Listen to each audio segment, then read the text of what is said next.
My channel mental maths. Lesson number 1 MBD guide का question number 1 से 40 तक पढ़ चुके हैं। हम 41 से आगे बढ़ेंगे। तो क्वेश्चन नंबर 41 है, 41 का है √3 है। तो √3 क्या है? √3 हमको मालूम है, जब रूट में कोई संख्या रहता है तो होता है अपरिमेय संख्या, इसलिए इसका ऑप्शन हो जाएगा एक अपरिमेय संख्या सी। सी में लिखा हुआ है एक अपरिमेय संख्या, सी सही होगा। क्वेश्चन नंबर 42 में कहता है ए बराबर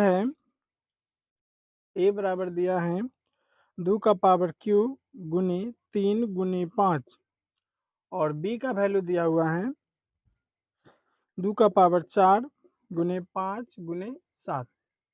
तो कहता है इसका एचसीएफ निकालें। तो एचसीएफ निकालने के लिए तो एचसीएफ होता क्या है? एचसीएफ जो दोनों का गुणनखंड हो।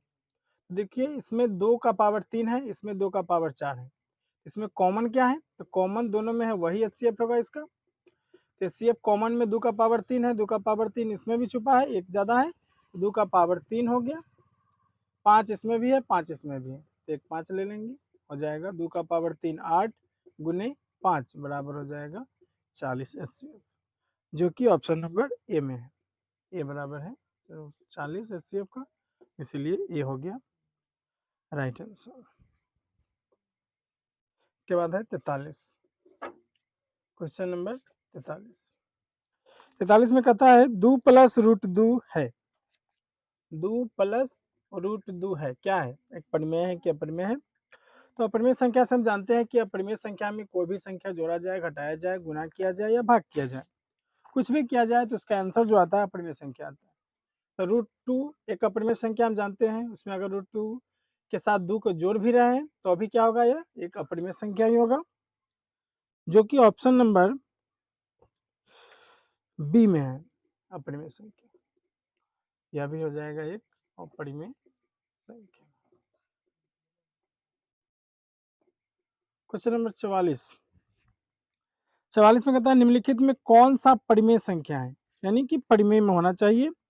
इसका ऑप्शन जो है सभी रूट में है, तो देखेंगे कि किसका वर्गमूल पूरा से पूरा निकल जाए, पूरा निकलना चाहिए। तो ऑप्शन नंबर ए में है। ए का ऑप्शन है √1/144। अगर इसको तोड़ा जाए तो √1 और √144, तो 1 का वर्गमूल 1 और 144 का वर्गमूल आएगा 12, 1/12, जो कि क्या है? एक परिमेय संख्या है, इसीलिए ऑप्शन नंबर 1 सही हो जाएगा। क्वेश्चन नंबर 45 में कहता है 2 या 2 से अधिक अभाज्य संख्याओं का मौसा है। तो इससे पहले भी बताए थे कि एचसीएफ अभाज्य संख्या का जो होता है सभी का एक ही होगा। क्यों?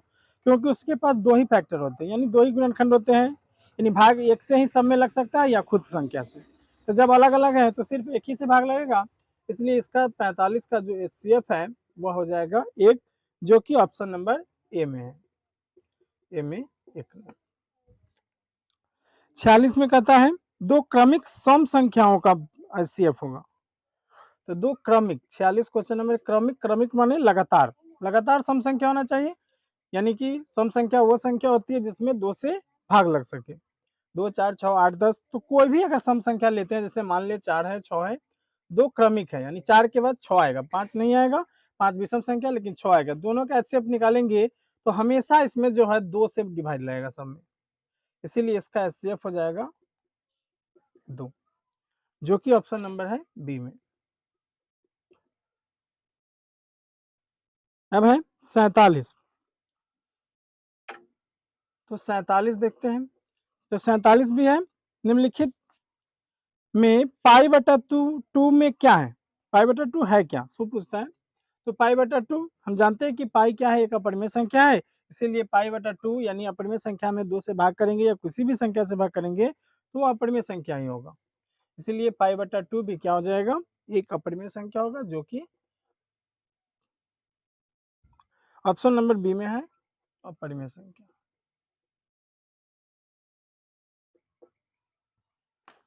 उसके बाद है 48।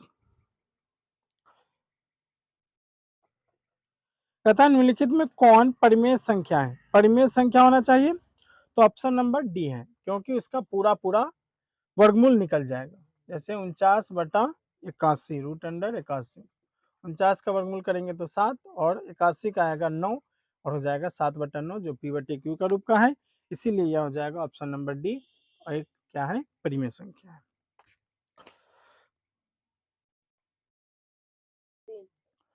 क्वेश्चन नंबर 48 तो हो चुका है। क्वेश्चन नंबर 49 में कहता है निम्नलिखित में से कौन अपरिमेय संख्या है? अपरिमेय संख्या नहीं जिसका वर्गमूल नहीं निकलना चाहिए। तो ऐसी संख्या है √17, क्योंकि 100 का 10 आ जाएगा, 4 का 2, 16 का 4, 25 का 5, इसीलिए √17 ऑप्शन नंबर ए में है। √17 जिसका पूरा पूरा वर्गमूल नहीं निकलेगा, इसीलिए ऑप्शन ए सही है। Question number 50। क्वेश्चन नंबर 50 में कहता है यदि x² 5x + 4 = 0 को x का मान होगा, x का मान क्या होगा?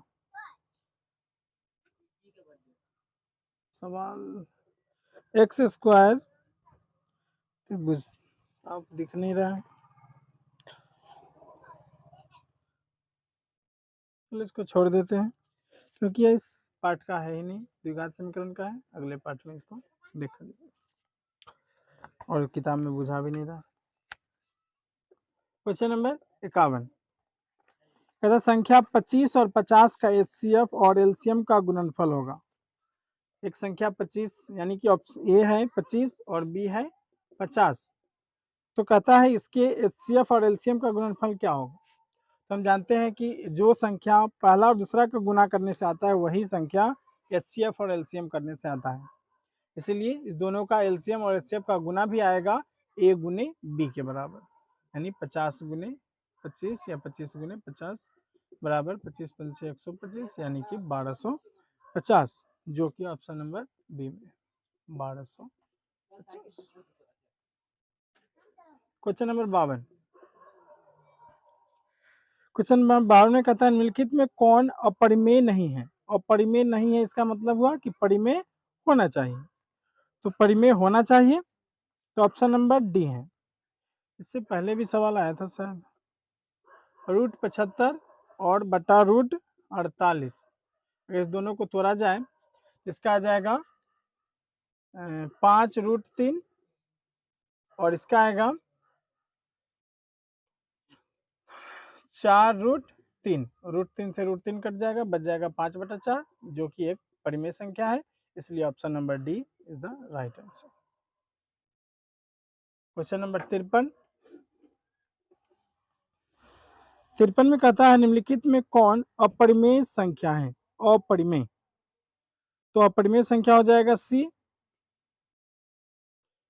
अपरिमेय संख्या सी हो जाएगा क्योंकि उसका वर्गमूल नहीं निकलेगा, जो कि ऑप्शन नंबर है 2.5 रूट में है, जिसका वर्गमूल पूरा पूरा नहीं निकलेगा, इसलिए यह सही है। Question number 54।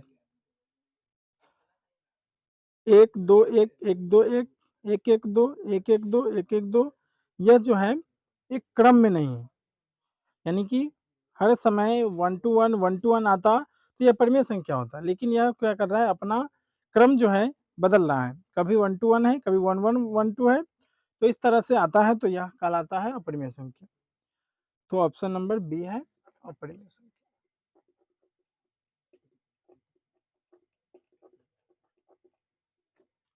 क्वेश्चन नंबर 55 कहता है दो परिमेय संख्या के बीच अधिकतम कितनी परिमेय संख्या होती है? तो हम लोग जानते हैं कोई भी संख्या हो, परिमेय संख्या जैसे 3 और 4 है, तो उसके बीच में अनंत संख्या होती है जिसको हम गिन नहीं सकते। तो देखने में तो हमको लगता है कि नहीं इसके बीच कोई संख्या नहीं 3 और 4 के बीच, लेकिन वास्तव में 3 और 4 के बीच में बहुत सारी ऐसी संख्या है जिसको हम गिन नहीं सकते, जैसे 3.1 3.2 3.4 3.5 3.12 3.14, बहुत ऐसी संख्या है। तो इसका ऑप्शन नंबर डी है अनंत, यानी कि बहुत होगा, अनंत है जिसको हम गिन नहीं सकते। क्वेश्चन नंबर 56, 6/7 का दशमलव प्रसार होगा। 6/7 दिया है, 6/7, 7 जो कि क्या है, 7 का गुणनखंड तोड़ा जाए तो 7 का गुणनखंड होगा 1 × 7, जिसमें 2 और 5 नहीं है। और हम जानते हैं कि जिस संख्या में 2 और 5 नहीं होता है उसमें वह अशांत होता है, इसीलिए 56 का ऑप्शन हो जाएगा अशांत, जो कि बी में है। लेकिन इसका ऑप्शन ए दिया है जो कि सरासर गलत दिया है, इसलिए right answer B. Question number 57, question number 57 देखें तो क्वेश्चन नंबर 57 में है किसी धनात्मक पूर्णांक ए और बी, यानी कोई संख्या है, एक ए है और एक बी है, इसका मौसा ए बी का गुने ए बी का लॉसन निम्न में किसके बराबर होगा। एचसीएफ और एलसीएम को बराबर होता है पहली संख्या गुने दूसरी संख्या, यानी कि ए गुने बी बराबर हो जाएगा एचसीएफ गुने एलसीएम, इसीलिए एचसीएफ और एलसीएम का बराबर होगा ए गुने बी, जो कि ऑप्शन नंबर सी में है। सी में है ए गुने B is the right answer.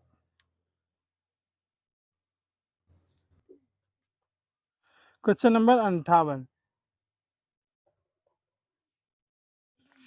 कहता है महत्तम समापवर्तक यानी एचसीएफ ऑफ ए बी का महत्तम गुने एलसीएम बराबर होगा किसके, तो एलसीएम गुने एलसीएम, इससे पहले क्वेश्चन लिखे उसमें बताए थे एचसीएफ गुने एलसीएम बराबर होता है ए गुने बी का, जो कि ऑप्शन नंबर सी में है, दोनों सेम था, ए गुने बी।